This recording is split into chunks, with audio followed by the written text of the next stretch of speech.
Bismillahirrahmanirrahim.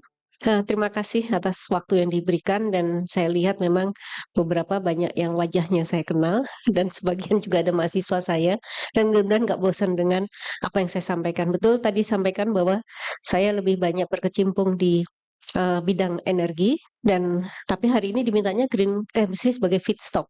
Jadi saya coba akan melihat renewable energy feedstock, tetapi silakan, tapi dari sudut pandang yang chemical engineering ya seperti biasa bahwa menentukan renewable energy atau bukan tingkatannya dan kontribusinya terhadap suatu sistem proses itu bagaimana? Kalau bicara renewable energy tentunya eh, yang ada di sini tahu persis apa itu renewable energy ataukah renewable feedstock.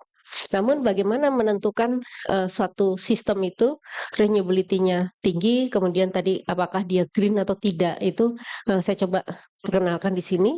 Kemudian yang kedua nanti kaitannya dengan sustainable development dan renewable feedstock untuk implementing green chemistry dan juga sustainable concept renewable based petrochemical industry. Jadi karena hari ini kita bicaranya juga di lingkungan Pertamina mayoritas ya, meskipun tadi ada beberapa yang bukan dari background di Pertamina, tetapi kita lihat bahwa renewable base juga bisa diterapkan di sistem proses terutama di kilang-kilang Pertamina.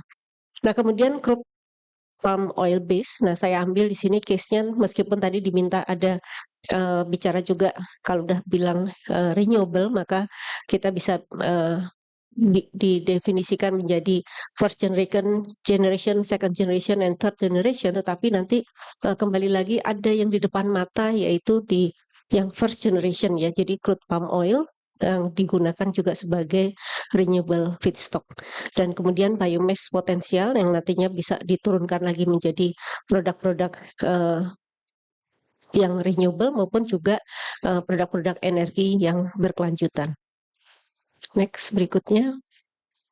Nah, sebelumnya juga saya menjadi catatan juga bahwa kebijakan energi nasional memang sedang diupdate dan kebetulan saya juga mengupdate di situ dan peranan renewable energy cukup besar di situ. Dan salah satunya memang hydrogen, kemudian amonia, green ammonia yang tadi Bu Liga juga sempat diskusikan.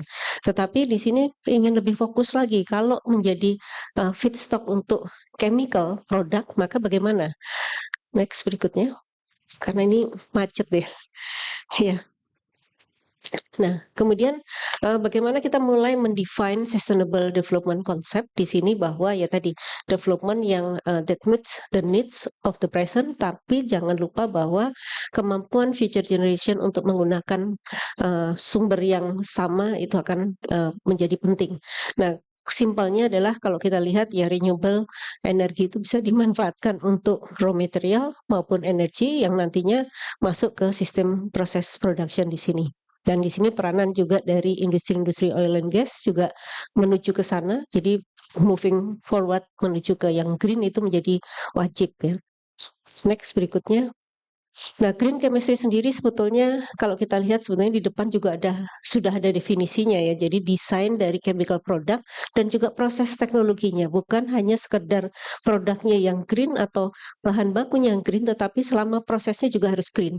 Nah, bagaimana menentukan satu proses itu menjadi green? Nah, ini PR juga. Biasanya pokoknya kalau di rancangan pabrik di mahasiswa bahan bakunya sudah ditentukan, kemudian ditaruh semua peralatan yang mudah sekali, jadi itu superstructure, kemudian optimisasi, kemudian peralatan-peralatan itu dikurangi sesuai kebutuhannya. Namun di sini tidak, bahwa itu nggak bisa. Kalau bicara tentang green dan juga apalagi nanti sifatnya juga yang environmentally benign dari segi toxic dan lain-lain, tadi juga katalis kita udah bicara, solvent juga udah bicara, maka bagaimana mengkuantifikasi satu proses itu bahwa renewability itu juga akan berkontribusi terhadap pengurangan atau penurunan dampak-dampak yang tidak diinginkan dari dampak lingkungan. Nah, green chemistry sendiri juga diaplikasikan jadi life cycle. Jadi nanti ke depannya kalau sekarang pokoknya saya pakai biofuel, maka karbonnya menjadi zero, karbon netral. Tapi ke depan enggak lagi. Kenapa? Karena life cycle. Di ujungnya sana itu masih dianggap membuka hutan, dianggap juga menggunakan pupuk ya. Mohon maaf, jadi pupuk kita itu masih basisnya fosil dan nanti rilis juga N2O dari sana, CO2 dari sana, dan itu juga diperhitungkan, maka yang biofuel harapannya itu akan kompetisi dengan fosil, jadi masih ada dikurangi leakage karena tadi di ujungnya, kemudian nanti di prosesnya, dan nanti pada saat digunakan ternyata juga nggak zero emissionnya. Kenapa? Karena ada transportasi untuk sampai ke konsumen. Nah itu kalau di life cycle-nya. Nah kemudian bicara masalah di ruang sebelah kan dekarbonisasi juga ya. Jadi saat ini pasti dianggap biofuel itu zero. Tetapi ya kita harus hadapi itu bahwa biofuel itu tidak zero lagi. Nah, tetapi di sini bukan hanya karbonnya yang zero, tetapi dampak toxicity-nya juga harus zero. Pertama, polutan. Polutannya macam-macam. Kalau misalkan bicara biofuel, ada metanol dipakai di situ, biodiesel ya, kemudian ada katalis-katalis yang sifatnya toksik dan belum ketemu juga katalis yang green. Nah, kemudian ini adalah bagaimana filosofi itu diaplikasikan ke seluruh area dari chemistry dan juga bukan dari single disiplin dari chemistry, tetapi juga engineering di situ. Jadi pada saat memilih proses ternyata produknya susah dipisahkan. Akibatnya apa? Oh mungkin butuh distilasi, ternyata butuh supply heat yang tinggi. Supply heat yang tinggi butuh juga sophisticated untuk sistem kontrol dan lain-lainnya. Dan hal itu yang menjadi constraint. Nah, kemudian apply innovative scientific solution to real world environmental problems, dan yang terakhir adalah di dalam source reduction. Tetapi kita tidak bicara lagi source reduction, tetapi lebih ke keseluruhan mengkuantifikasi suatu sistem proses produksi. Next, berikutnya. Nah, ini ada 12 prinsipal untuk green chemistry, tapi tadi saya tidak bicara 1 sampai 12, tetapi hari ini hanya bicara masalah penggunaan renewable energy sebagai feedstock. Nah, next berikutnya. Nah, renewable energy feedstock untuk mengimplementasikan green chemistry itu menjadi need saat ini, dan bagaimana nanti itu merupakan bagian dari sustainable concept. Next berikutnya. Nah, kalau kita lihat gambar ini, mudah-mudahan yang lagi bikin tesis juga masih terpikirkan bahwa ada proses-proses reaksi di dalam memproduksi sesuatu. Kemudian ada yang namanya species allocation.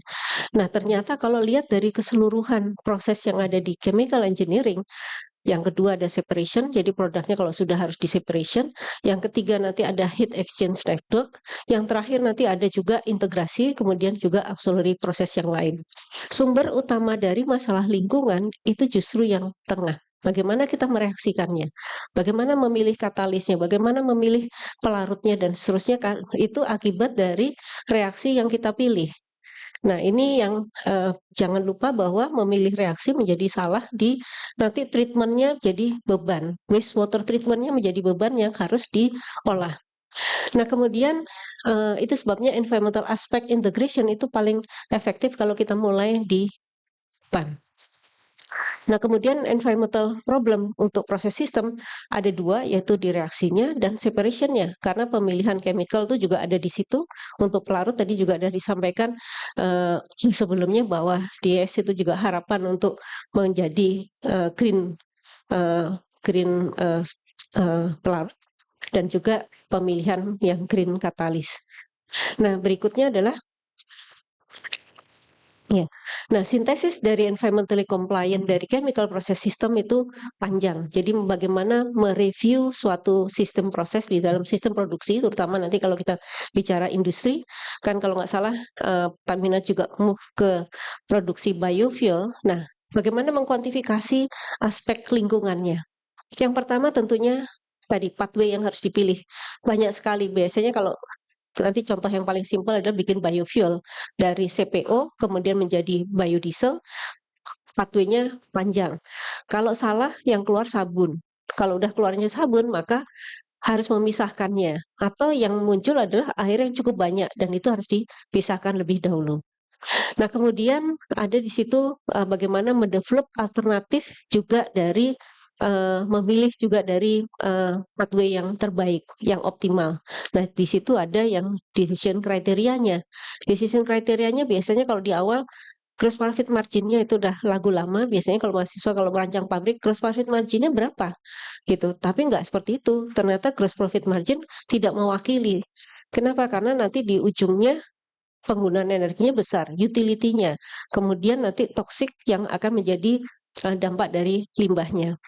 Ada material balance analysis sudah di awal, kemudian juga life cycle analysis yang sekarang menjadi tren bahwa setiap desain itu diwajibkan juga kita melihat life cycle analisisnya.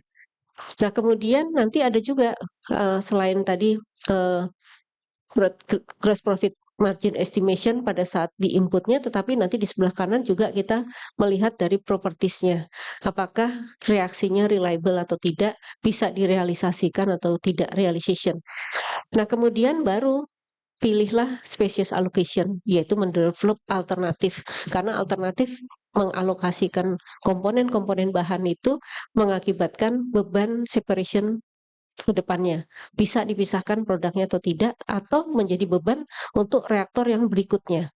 Atau juga malah menjadi beban lagi memilih tadi solvent dan lain-lain yang digunakan untuk sebagai pelarut atau pemisahnya. Nah, kemudian ada decision criteria yang kedua, yaitu ya lihat nanti apakah reaction kinetics dan juga thermodynamic secara termodinamik bisa direalisasikan atau tidak reaksinya, yaitu ya energi bebas Gibbsnya at least harus positif ya. Nah, kemudian separation sintesisnya itu didesain setelah alokasi tadi tercapai. Nah, ada clue-nya juga. Kalau bahannya yang mau dipisahkan hanya 2 komponen, maka separation-nya 1. Kalau 2N dan seterusnya itu akan menjadi separation-nya menjadi banyak. Nah, bagaimana pintar-pintar kita memisahkan komponen-komponen tersebut adalah yang nomor 1 yang paling mudah dipisahkan. Tetapi yang kedua yang tidak mempengaruhi reaksi berikutnya. Yang ketiga, nah itu hal seperti itulah yang menjadi clue atau heuristik di dalam memilih separation-nya. Nah, kemudian nanti ada pengaruhnya tadi energy exchange. Kalau sekali kita memilih distilasi dengan tekanan tinggi, temperatur tinggi ya akibatnya konsumsi energi yang tinggi. Padahal ternyata kalau pathway yang kita pilih itu bukan itu, maka bisa menghemat dengan memisahkannya dalam kondisi atmosferik. Contoh biodiesel kan bisa dilakukan secara atmosferik. Kalau yang kita pilih adalah reaksinya adalah transesterifikasi, esterifikasi yang bentuknya fame itu dengan segala keterbatasannya. Itu contoh-contoh yang kita bisa gunakan.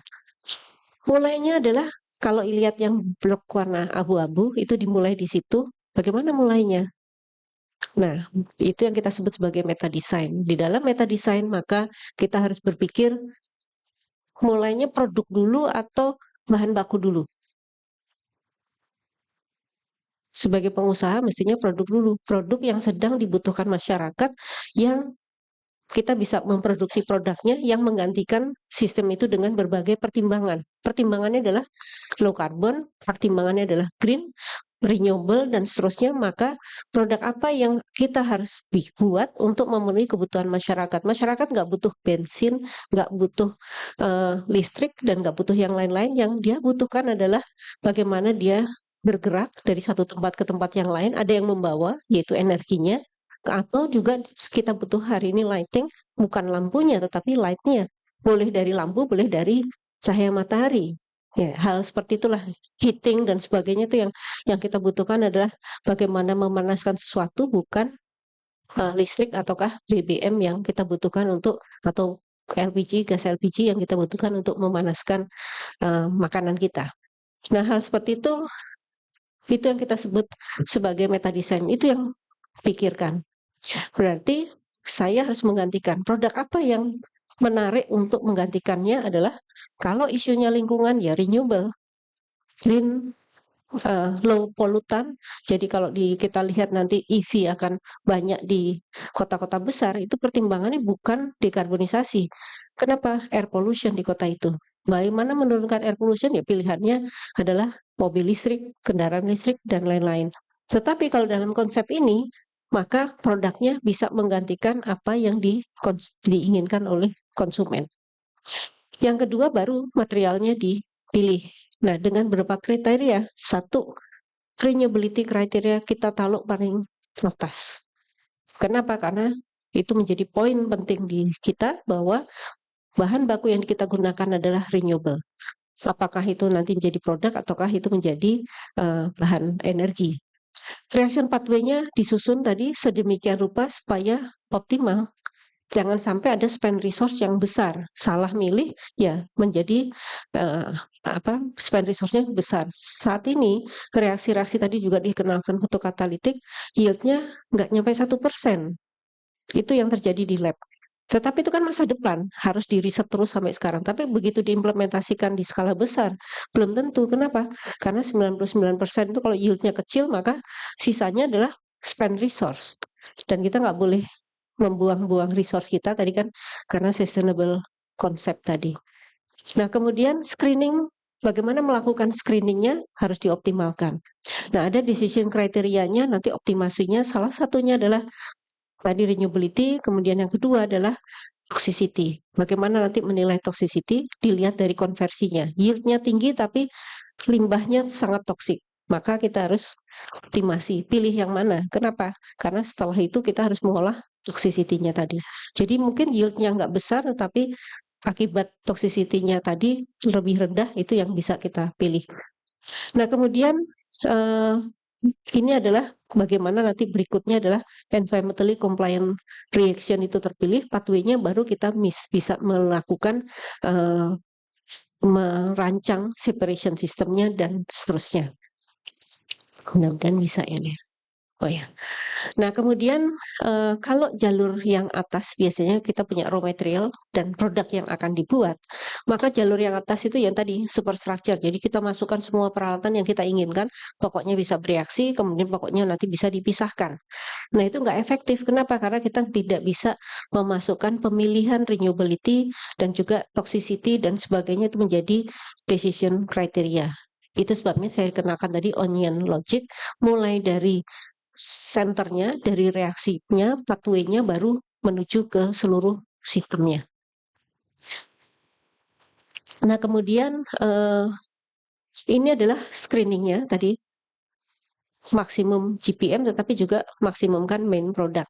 Kadang-kadang lebih menarik by produknya. Nah, itu nggak boleh. Kenapa? Kan tujuannya mau bikin produk utama. Jadi bagaimana memaksimalkan produk utama itu meskipun produk sampingannya juga cukup menarik di dalam menentukan tadi GPM-nya. Jadi mulai melakukan optimization, kemudian untuk the best pathway nanti ada contoh-contohnya, kemudian economic potensial juga diakses berdasarkan gross profit margin, juga gross profit margin juga dikalkulate dan seterusnya. Pasti bertanya-tanya kenapa kok urusan lingkungan lebih GPM-nya juga harus tinggi. Pasti. Kenapa? Kalau tidak ekonomis, maka jangan harap rancangan yang kita usulkan itu akan direalisasikan. Jadi tadi yang environmental sustainable konsep itu hanya bisa diimplementasikan kalau secara keekonomiannya lebih menarik. Nah, kemudian apalagi optimasinya ya biasa kalau kita orang kimia biasanya ada berbagai reaksi, kemudian ini di sini kita bikin matriksnya dan kemudian kita lakukan optimasi berdasarkan matriks itu menjadi goal seek-nya. Goal seek-nya apa? Nih, bahwa dari matriks yang besar A itu dikalikan alfanya itu harus sama dengan B-nya, di mana nanti ada berbagai reaksi tadi, maka stoichiometry coefficient itu menentukan juga nanti bagaimana matriks itu bisa menjadi optimal. Caranya gimana? Avoid the utilization of non-renewable dan hazardous. Avoid generation of spent resource. Jadi ambil yield yang paling besar. Kemudian some chemical are utilized only as product in its reaction. Jadi ya tadi menuju ke produknya. Nah, ini juga menarik bahwa kalau kita melakukan reaksi tadi fatty acid menjadi biodiesel, kalau jalurnya adalah transesterifikasi langsung, sedangkan ada bahan-bahan pengotor yang berupa free fatty acid, maka yang keluar adalah sabun. Maka kenapa enggak chemical itu bisa dimanfaatkan untuk produk juga. Muncullah reaksi berikutnya adalah esterifikasi. Produknya apa? Biodiesel juga, sama FAME juga. Maka ini yang menarik dari some chemicals bisa digunakan sebagai produk juga. Jadi yang tadinya impurities kita convert menjadi produk. Nah, kemudian ini adalah step by step-nya. Stage 1 tadi adalah produknya ditentukan, raw materialnya juga ditentukan. Yang stage 2 reaction pathway synthesis tadi mengikuti guideline yang optimal tadi. Generation alternatif dari species allocation scheme-nya itu bisa dilihat bahwa alternatif for species allocation itu adalah tadi dimaksimalkan dan baru screening.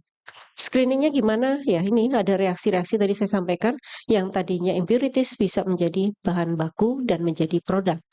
Contohnya adalah free fatty acid yang ada, kalau ada methoxide ya menjadi sabun plus metanol, tapi bisa juga free fatty acid plus metanol menjadi ester metil. Itu jalur yang kita pilih. Jalurnya hanya 7, tapi apa yang optimal? Ternyata pathway-nya ada 28 pathway. Mau yang mana dulu? Jadi hanya 7 reaksi tadi, pathway-nya ternyata banyak. Kalau kita bisa milih yang paling optimal, maka itulah yang terbaik dari sisi konversinya paling tinggi, yield-nya, tetapi aspek dampak lingkungannya paling kecil. Nah, kemudian ini mungkin lebih ke optimisasinya. Yang ini adalah tadi berbagai pathway, ada 28 pathway. Bagaimana menentukannya tadi? Raw material per ton main produknya.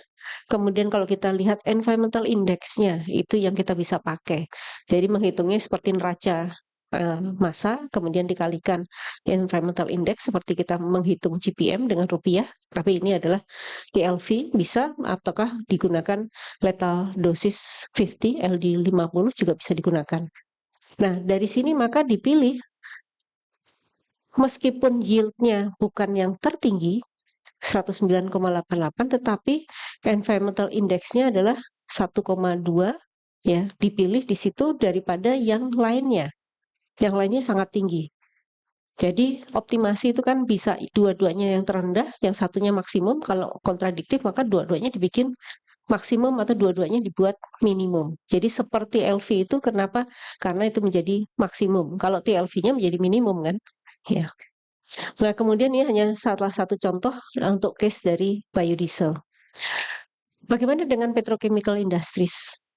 Jadi kalau kita boleh jujur, industri petrokimia adalah industri yang berbasis, kalau yang berbasis oil and gas itulah yang paling efisien. Belum ada industri yang mengalahkan itu. Mulai bahan bakunya nggak ada satupun yang menjadi limbah kan. Yang terburuk pun menjadi aspal. Dan itu punya value yang tinggi. Nah itu contoh dari petrokimia. Klasifikasinya tadi ada upstream, intermediate, dan downstream, tetapi berdasarkan dari grup building block-nya, kita bisa bisakan menjadi methane base, olefin petrochemical, maupun aromatic petrochemical industry. Ini hanya mengingatkan saja yang ada di kelas ini, tetapi inilah tadi saya sampaikan, tree-nya banyak sekali sampai yang tadi yang terburuk pun masih bisa dipakai wax, dan yang terakhir adalah rust preventif, itu juga menggunakan basis dari crude oil. Bahan-bahan farmasi pun juga masih menggunakan itu, bahan pelumas dan lain-lain. Bisa nggak yang bisa menggantikan crude oil?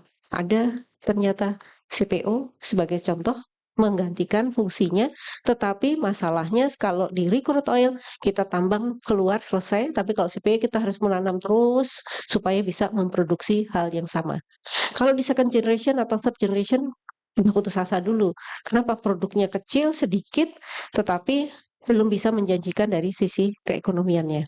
Jadi yang baru bisa menggantikan crude oil adalah CPO. Itu sebabnya CPO itu selalu menjadi rebutan. Nah, kalau ini kita lihat petrokimia berbasis oil and gas, maka inilah produk-produk yang sebelah kanan itu adalah produk yang kita pakai. Ada aromatik yang sebagai hulunya, nanti midtermnya, dan kemudian petrokimia hilir, dan yang terakhir adalah kita pakai. Pada saat dipakai persoalan lingkungan juga. Kenapa?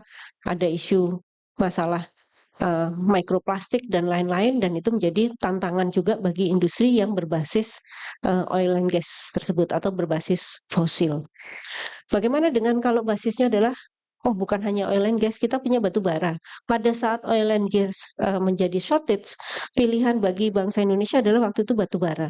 Bagaimana kalau kita produksi dari batu bara? Bisa dari batu bara, kemudian atau gas dari batu bara yang terkenal sebagai coal bed methane, kita bisa memproduksi produk-produk petrokimianya juga. Tetapi ini kalau kita basisnya adalah dari kokas dan seterusnya ada gas dari batu bara juga digunakan kokas dan airnya bisa juga menjadi produk aromatik maupun produk olefin dan juga produk-produk hidrogen. Bagaimana dengan isu kalau kita masuk ke era renewable base? Bisa nggak? Bisa, biomass base. Masuknya kemana?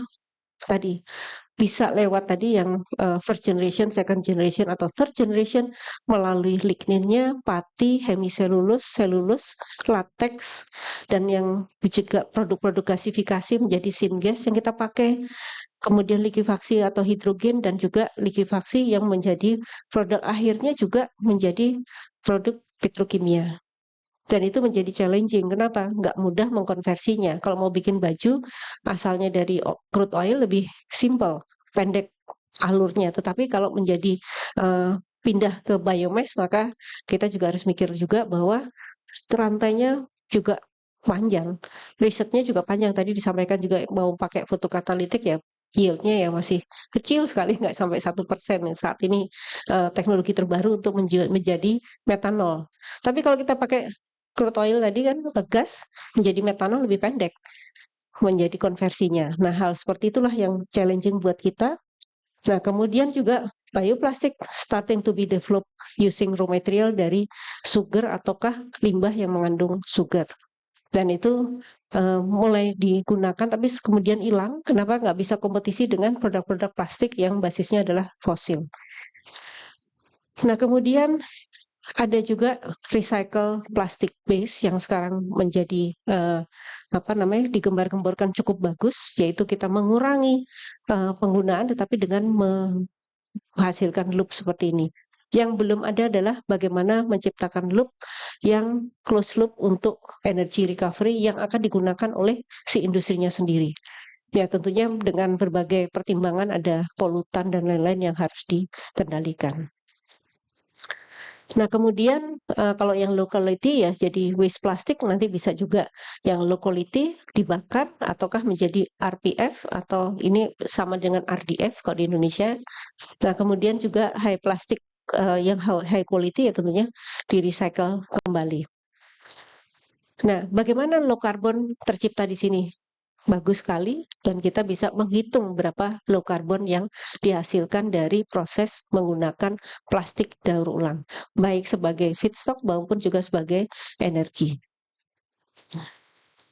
Nah, kemudian crude palm oil base sebagai renewable feedstock dan kita bisa lihat, nah tadi saya sampaikan bisa kok dari crude palm oil menjadi sumber bahan baku maupun juga sebagai sumber energi.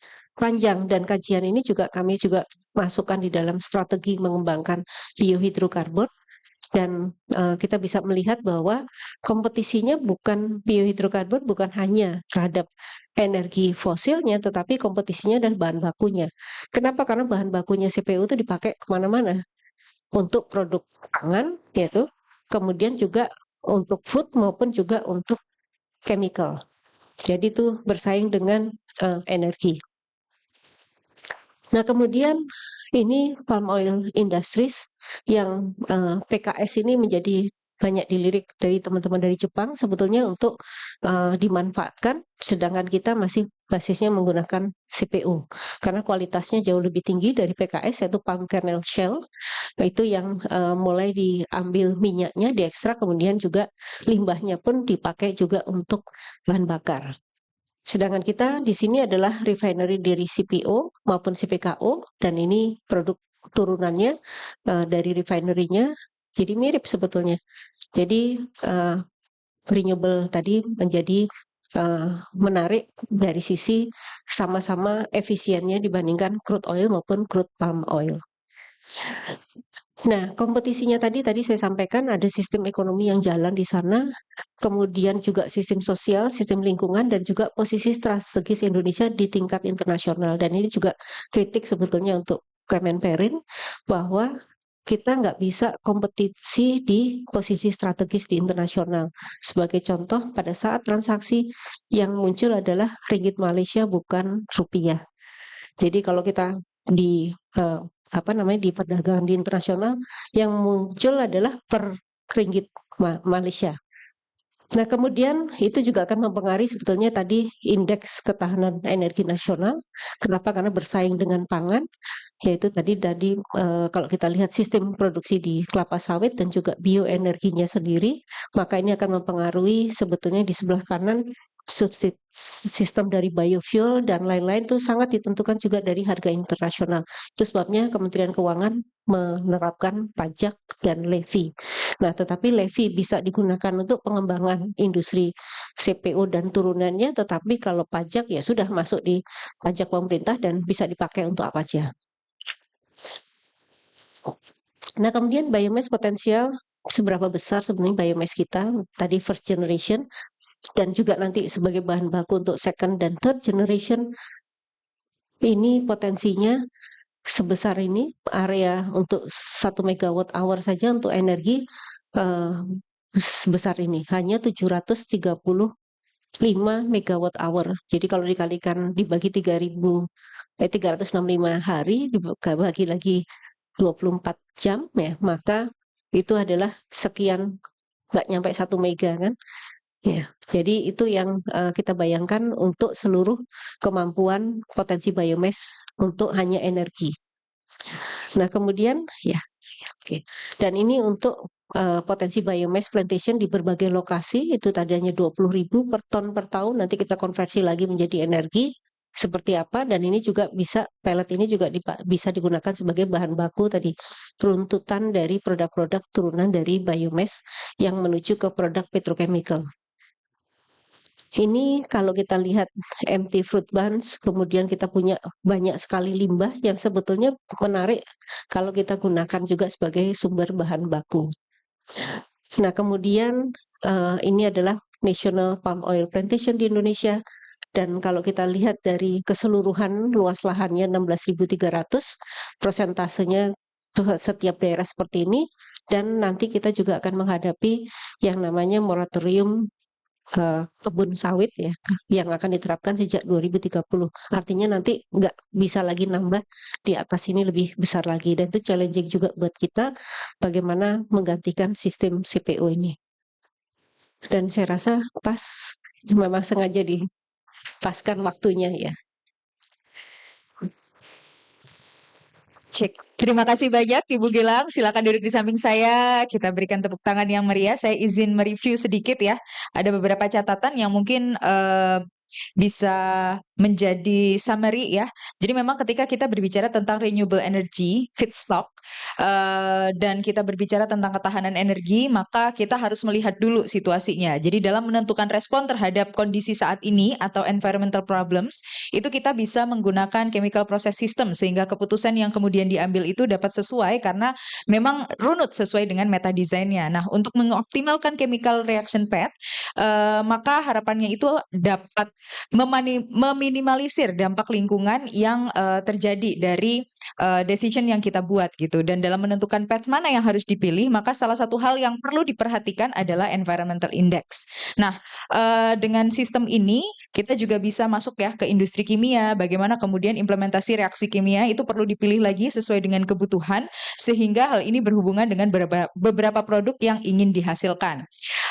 Beberapa hal yang bisa dijadikan sebagai renewable feedstock yang tersedia di Indonesia itu adalah mungkin CPO dan juga biomass, karena memang proses pengembangan industri ini itu harapannya dapat memenuhi ketahanan energi nasional. Baik, kurang lebih itu yang bisa saya simpulkan dari presentasi yang telah disampaikan Ibu Gelang ya.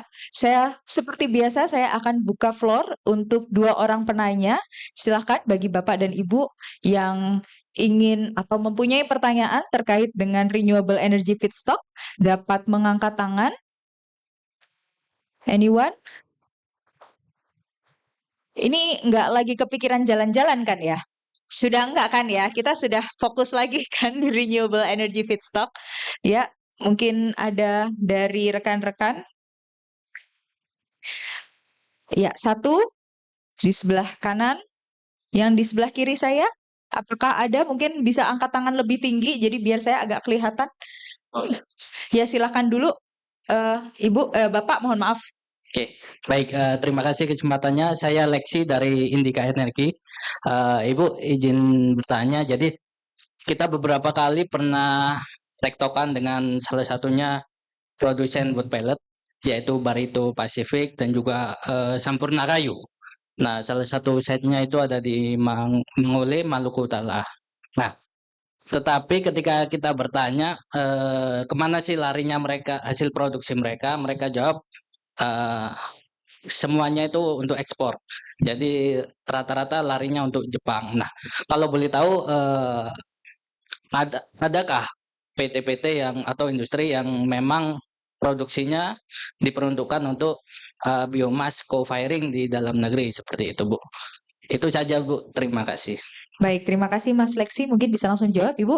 Oke, terima kasih. Memang saingan beratnya kalau biomass base adalah ekspor.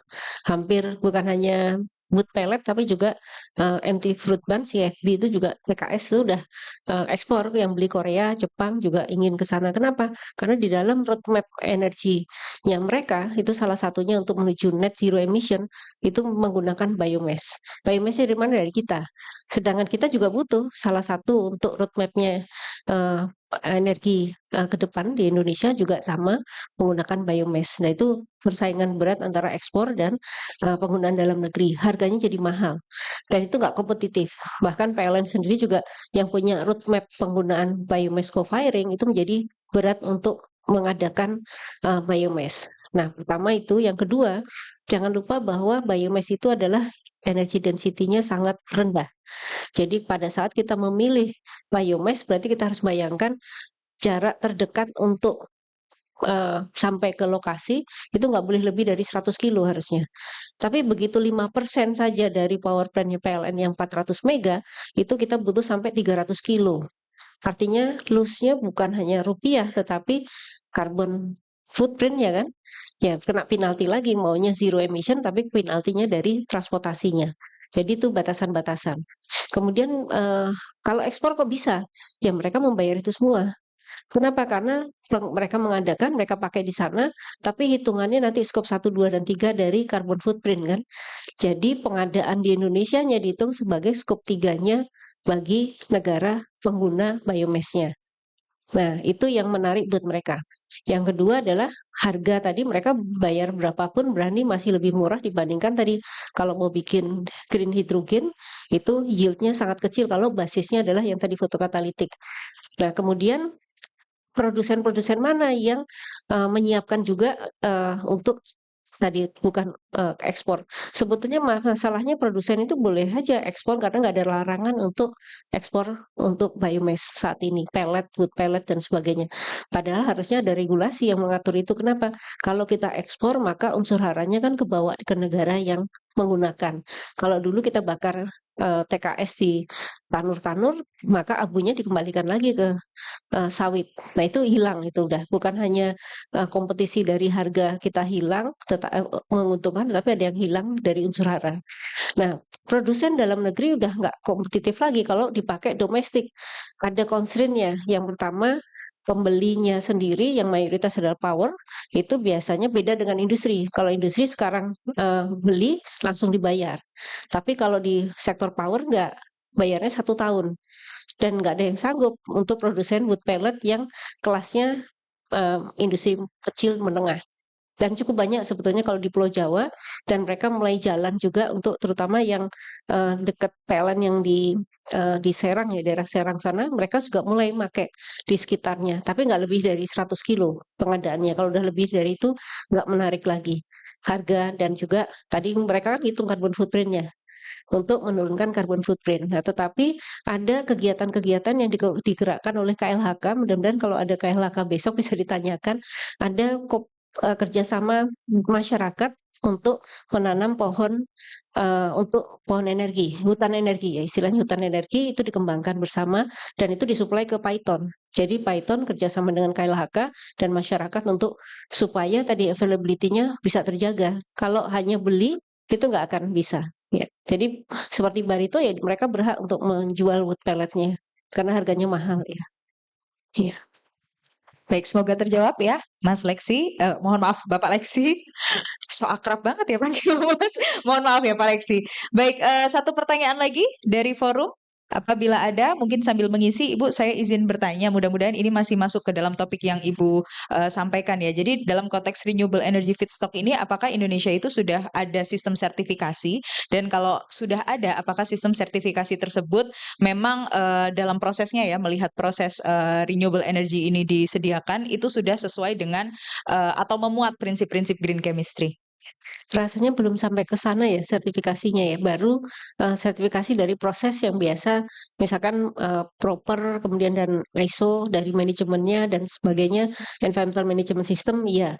Tetapi untuk penilaian green-nya itu baru di, Kemenperin yaitu, standar industri hijau. Tetapi dilihatnya dari standar industri hijau juga, dampaknya terhadap lingkungan. Tetapi renewability itu belum menjadi poin penting di dalam, eee, standar industri hijau. Ditaruh paling atas dan poinnya besar itu belum. Nah, kemudian yang kedua, bagaimana mensertifikasi itu yang, masih apa namanya, dilihat beberapa parameter, kalau nggak salah ya, kalau mudah-mudahan saya nggak salah, ada Bu Liga di sini.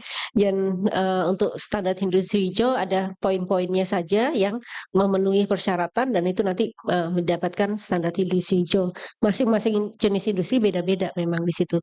Bahkan industri yang, kita kita pikirkan, boleh nggak sih dia mendapatkan standar industri hijau karena ya mungkin dari sisi prosesnya, dari bahan bakunya dan semuanya itu betul-betul memberikan dampak lingkungan yang buruk gitu, itu juga bisa mendapatkan standar industri hijau karena tadi dilihat dari pengolahan limbahnya bagus dan sebagainya, dia memenuhi.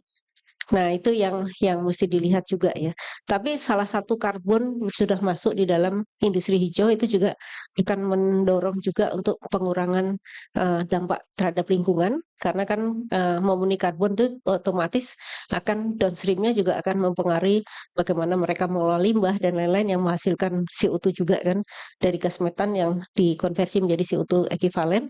Nah, itu juga mereka berusaha menurunkan itu. Jadi pengolahannya juga menjadi lebih baik gitu, itu aja sih ya. Baik, terima kasih Bu Gilang. Ada lagi yang ingin ditanyakan rekan-rekan? Baik, kalau tidak ada mungkin kita bisa tutup di sesinya. Oh, masih ada? Ada yang mau bertanya? Oh iya, boleh satu. Silakan. Boleh banget. Ya, mumpung Bu Gilang di sini, izin saya Liga Bu dari Kementerian Perindustrian.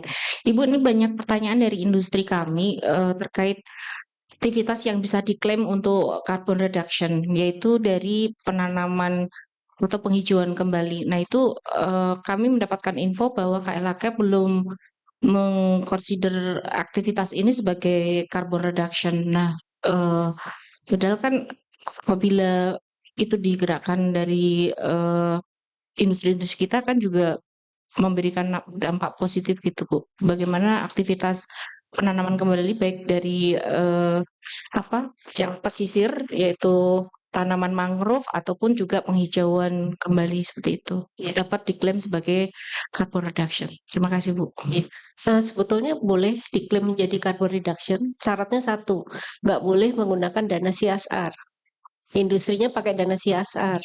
Udah dikasih diambil lagi, nah itu nggak boleh ya. Jadi nah itu yang karena dana CSR juga mengurangi pajak kan, yang tidak boleh itu. Yang kedua adalah di dalam claim reduction seandainya ada industri yang kawasannya cukup besar dan dia tanami pohon, kemudian dia akan klaim menjadi reboisasi. Boleh ada syaratnya, baseline-nya.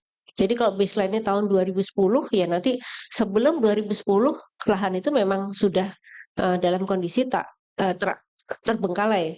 Ibaratnya ada standarnya, ada apa namanya di kehutanan itu. Nah, kemudian dia reboisasi, dia boleh klaim. Jadi batasannya adalah baseline-nya kapan. Dan mungkin di situ.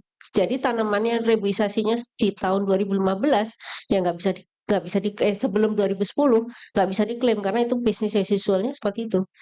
Jadi nanti ngeklaimnya kalau dia tanami kondisinya rusaknya sebelum 2010, dia reboisasi setelah 2010, itu boleh diklaim sebagai absorpsi, serapan. Tapi kalau dia tadi saya udah tebak nanamnya di hutan mangrove, nah itu pasti CSR. Kalau CSR nggak boleh diklaim sebagai carbon reduction. Siapa yang boleh ngeklaim hutan mangrove itu?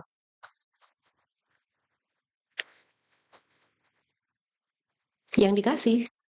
Seperti contohnya kalau nggak salah Pertamina juga memberikan ke DKI, kalau nggak salah ke DKI Jakarta, siapa yang ngeklaim ya pemerintah DKI bahwa dia punya hutan yang bisa diklaim sebagai serapannya DKI. Tapi tidak boleh diklaim Pertamina. Kenapa? Karena ternyata programnya CSR. Kalau nggak CSR nggak apa-apa ya. Semoga terjawab, Ibu. Terima kasih banyak, Bu Gilang. Sekali lagi kita berikan tepuk tangan yang meriah kepada Ibu Gilang.